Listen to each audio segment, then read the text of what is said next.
God said to Adam, I have ordained on this earth days and years, and thou and thy seed shall dwell and walk in it, until the days and years are fulfilled, when I shall send the word that created thee, and against which thou hast transgressed, the word that made thee come out of the garden and that raised thee when thou wast fallen. Yea, the word that will again save thee when the 5 days and a half are fulfilled. But when Adam heard these words from God, and of the great 5 days and a half, he did not understand the meaning of them. For Adam was thinking that there would be but 5 days and a half for him, to the end of the world. And Adam wept, and prayed God to explain it to him. Then God in his mercy for Adam, who was made after his own image and similitude, explained to him, that these were 5,500 years, and how one would then come and save him and his seed.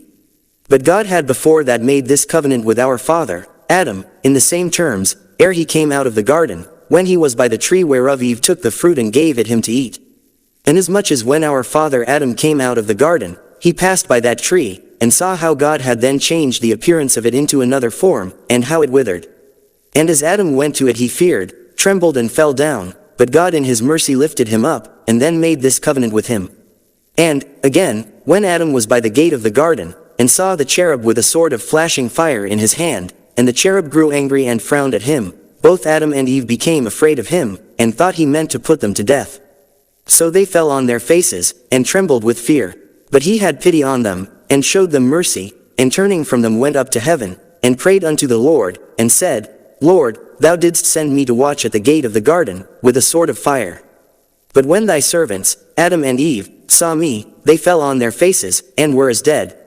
O my Lord, what shall we do to thy servants? Then God had pity on them, and showed them mercy, and sent his angel to keep the garden. And the word of the Lord came unto Adam and Eve, and raised them up. And the Lord said to Adam, I told thee that at the end of 5 days and a half, I will send my word and save thee. Strengthen thy heart, therefore, and abide in the cave of treasures, of which I have before spoken to thee. And when Adam heard this word from God, he was comforted with that which God had told him. For he had told him how he would save him. The first book of Adam and Eve 3, 1-18. App Biblia Apocrypha now, disponible en Google Play.